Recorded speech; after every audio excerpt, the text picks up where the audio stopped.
Hello everyone, I hope all are feeling well. क्या है कि इस वीडियो में हम लोग नक्सलवाद के बारे में देखेंगे। नक्सलवाद साम्यवादी क्रांतिकारियों के उस आंदोलन का अनौपचारिक रूप है जो भारतीय कम्युनिस्ट आंदोलन के फलस्वरूप उत्पन्न हुआ था। नक्सलवाद शब्द की उत्पत्ति पश्चिम बंगाल के छोटे से गांव नक्सलबाड़ी से हुई, जहां भारतीय कम्युनिस्ट पार्टी के नेता चारू मजमूदार और कानू सान्याल ने 1967 में सत्ता के विरुद्ध एक सशस्त्र आंदोलन का आरंभ किया।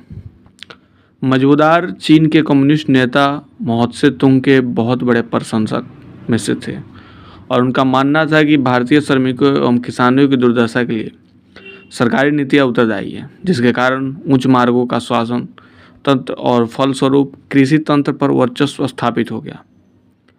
इस न्यायहीन दमनकारी वर्चस्व को लेकर सशस्त्र क्रांति से समाप्त किया जा सकता है।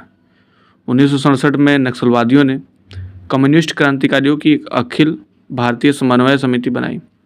इन विद्रोहियों ने औपचारिक रूप से स्वयं को भारतीय कम्युनिस्ट पार्टी से अलग कर लिया और सरकार के विरुद्ध भूमिगत होकर सशस्त्र लड़ाई छिड़ दी।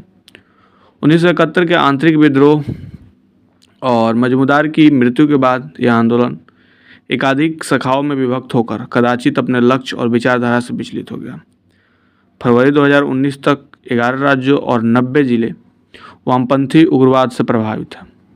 आज नई नक्सली संगठन वैधानिक रूप से एकत्रित राजनीतिक पार्टी बन गया और संसदीय चुनावों में भाग भी लेते हैं, परंतु बहुत से संगठन अभी भी छंग लड़ाई में भाग लिए हैं। नक्सलवाद के विचारधात्मक विचलन भी सबसे बड़ी मार आंध्र प्रदेश, छत्तीसगढ़, उड़ीसा, झारखंड और बिहार को झेलनी पड़ रही है। नक्सलवाद शब्द की उत्पत्ति पश्चिम बंगाल के नक्सलवाड़ी गांव से हुई थी। भारतीय कम्युनिस्ट पार्टी के नेता चारू मजमूदार और कानू सान्याल ने 1967 में सत्ता के खिलाफ एक सशस्त्र आंदोलन शुरू किया। मजमूदार चीन के कम्युनिस्ट नेता माओत्से तुंग के बड़े प्रशंसक थे, इसी कारण नक्सलवाद को माओवाद भी कहा जाता था। 1968 में communist party of Marxism and Leninism CPML का गठन किया गया, जिनके मुखिया दीपेंद्र भट्टाचार्य थे। ये लोग मार्क्स और लेनिन के सिद्धांतों पर काम करने लगे क्योंकि वो उन्हीं से प्रभावित थे। वर्ष 1969 में पहली बार चारू मजमूदार और कानू सान्याल व जंगल संथाल से भूमि अधिग्रहण को लेकर पूरे देश में सत्ता के खिलाफ एक व्यापक लड़ाई शुरू कर दी। भूमि अधिग्रहण को लेकर देश में सबसे पहले आवाज़ नक्सलवाड़ी से ही उठी थी। आंदोलनकारी नेताओं का मानना था कि जमीन उसी को जो उस पर खेती करे। नक्सलवाड़ी से शुरू हुआ इस आंदोलन का प्रभाव पहली बार तब देखा गया जब पश्चिम बंगाल से कांग्रेस को सत्ता से बाहर होना पड़ा। इस आंदोलन का एक ही प्रभाव था कि 1977 में पहली बार पश्चिम बंगाल में कम्युनिस्ट पार्टी सरकार के रूप में आई और जेती बसु मुख्यमंत्री बने। सामाजिक जागृति के लिए आरंभित इस आंदोलन पर कुछ वर्षों पश्चात राजनीति पर वर्चस्व बढ़ाने लगा और आंदोलन सीधे ही अपने मुद्दों पर और मार्गों से भटक गया। जब यह आंदोलन फैलता हुआ बिहार पहुंचा तब अपनी मुद्दों में पूर्णतः भटक चुका था। जब यह लड़ाई भूमि की लड़ाई पर न रहकर जातीय वर्ग की लड़ाई बन चुकी थी। यहाँ से प्रारंभ होता है उच्च वर्ग और मध्यम वर्ग के ऊंच का उग्र संघर्ष, जिसे नक्सल आंदोलन के देश में नया रूप धारण किया। श्री राम सेना, जो माओवादियों की सबसे बड़ी सेना थी, उसने उच्च वर्ग के विरुद्ध सबसे पहले हिंसक प्रदर्शन करना आरंभ किया और इसके साथ ही भारत में नक्सलवाद की घटनाएं 2007 में हुई, 2008 में, 2009, 2010 और ऐसे करके 2025 की बात करें तो छत्तीसगढ़ के नारायणपुर में नक्सल विरोधी अभियान को बड़ी सफलता मिली। यहाँ 11 नक्सलियों ने सुरक्षा बल को सामने सरेंडर कर दिया और मुख्य धारा में लौटा। इस पर 40 लाख रुपए का इनाम घोषित था। नए लोगों को अपने पक्ष में लाने के लिए नक्सली कई तरीके अपनाते हैं। इनमें से एक प्रमुख तरीका है किसी क्रांतिकारी व्यक्तित्व का नाम लेकर या उसे व्यक्तिकृत की बर्बरता चर्चा करना। भर्ती करने के नक्सली नौजवान और विद्यार्थियों को मुख्यतः लक्ष्य करते हैं। नक्सलवाद के वित्तपोषण के भी कई स्रोत हैं। इसमें से सबसे बड़ा स्रोत खनन उद्योग। नक्सली अपने प्रभाव क्षेत्र के सभी खनन कंपनियों में उनके लाभ का 1, 2, 3, 4, 5% वसूलते हैं और डर के मारे सभी कंपनियां बिना नौकरी दे देती है। नक्सलवाद संगठन मादक पदार्थों ड्रग्स का व्यापार करते हैं। नक्सलियों को मिलने वाली लगभग 40% फंड नशे के व्यापार से ही आता है। यह अभियान वर्ष 1971 में चलाया गया था। इस अभियान में भारतीय सेना तथा राज्य पुलिस ने भाग लिया था। अभियान के दौरान लगभग 20,000 नक्सली मारे गए थे।